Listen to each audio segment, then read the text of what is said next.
Chicago is going into a 2026 budget deficit of $1.1 billion. B for billion. So it makes you wonder, if you're looking into this, to say, you know what? What's going on in Chicago? Something's obviously wrong, because it's not normal to have these huge deficits. Now, is it all Brandon Johnson's fault?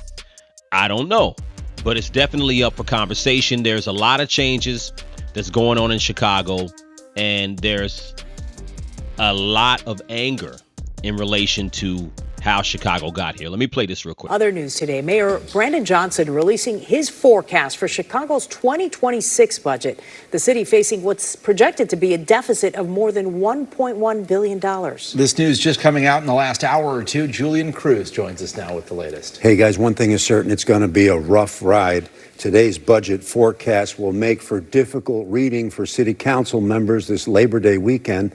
The financial projection for fiscal year 2026, adding to a Mayor Brandon Johnson setback yesterday with the Chicago Board of Education approving a new budget, with CPS looking to close a $734 million deficit.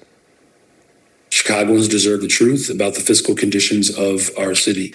Mayor Brandon Johnson delivering what he describes as harsh truths at today's Zoom presentation. Johnson spelling out some of the reasons for the projected $1.15 billion deficit in fiscal year 2026. The drivers are clear: rising personnel, healthcare, and pension costs, combined with the loss of one-time supports that previously helped balance the budget. There is fat in this budget to be found, and there are ways to do things better. Joe Ferguson, former Inspector General for the City of Chicago, now president of the nonprofit Civic Federation, says the deficit can be bridged. Folks should not be alarmed in the notion that this is an unachievable span to bridge.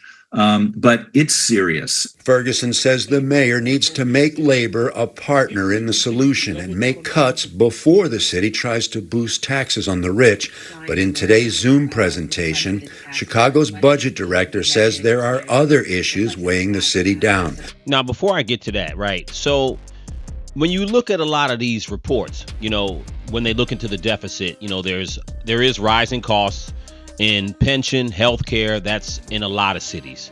But, you know, Chicago, for example, what I think, one reason why there's a lot of people really annoyed with Chicago, and there's a whole movement called Chicago Flips Red, which means that Chicago's, you know, always been a blue state, Democrat state. And there is a movement of people who are annoyed with leadership in Chicago because Illinois has a lot of long-time corruption and unbalanced budgets, you know, bad spending, not fiscally responsible. And this is becoming a real problem for people. So one of the things that people were really mad about. So keep in mind, you're talking about a $1.5 billion deficit, right?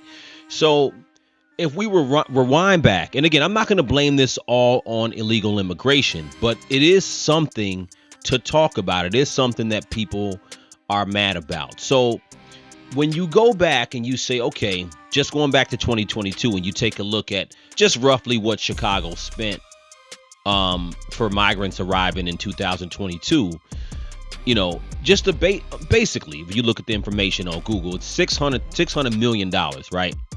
So about $500 million, $600 million. And there's, you know, the city is paying to take care of migrants at that time up until recently, right? And the major vendors for the spending was the Favorite Healthcare Staffing. So they received hundreds of millions of dollars to city, to staff city-run shelters, right? So we know about, there were tons of shelters.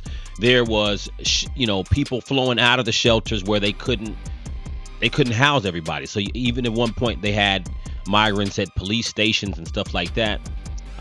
So there's another vendor called Equitable Social Solutions, a significant vendor for shelter and services as well. You had also Open Kitchens, another large vendor for food services. So you got to understand that when you look at the constituents of Chicago, yeah, they're annoyed because, you know, it's not just the migrants, but you got to say you have this huge deficit, but look how much money was spent, since 2022, $600 million.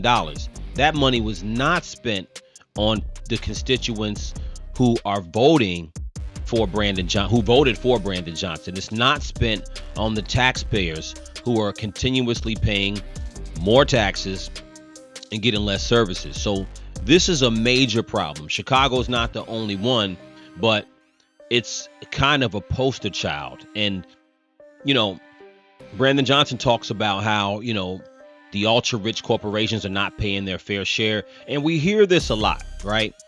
Now, I'm not here to argue and say that that's not true per se, but this is a major talking point about corporations not paying their fair share. But what about the other part of it?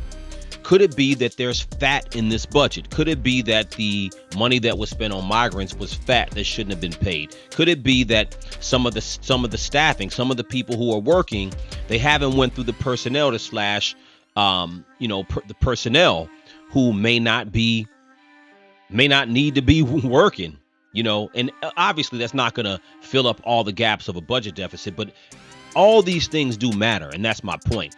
How things are being run. Is it being run lean? Is there wasteful spending that is not being taken care of? And again, when you look at how a city's run and you look at the crime problem, that's another thing. A lot of the overtime goes to, and again, I've always said this before, overtime for police, firefighters, EMS, it's needed. It is what it is, unless you're able to cut down the problems that those people respond to, fires, crime, and physical emergencies of people. You got to pay them. You know what I'm saying? So I don't knock those people, but how a city's run is important. Such as the looming reality of cutbacks in Trump administration federal funding to city housing programs, HIV/AIDS treatment, and more. Areas of early childhood, senior care, as well, are areas that we are seeing and anticipate likely reductions at the federal level.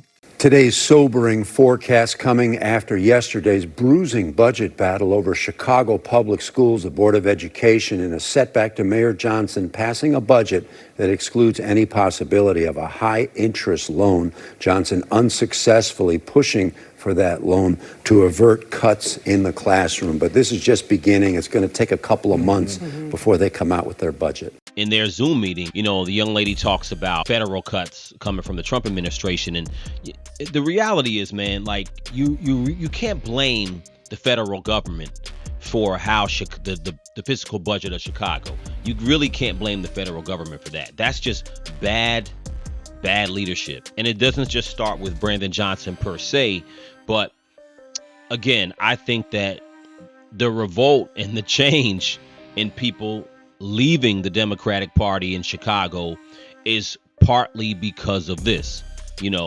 It's because you have these considerable deficits and it's just not ran correctly. Chicago has not been ran correctly. So the other part of it is that, in my opinion, like, Chicago's always been a blue collar city. Illinois has always been a somewhat blue collar state, right?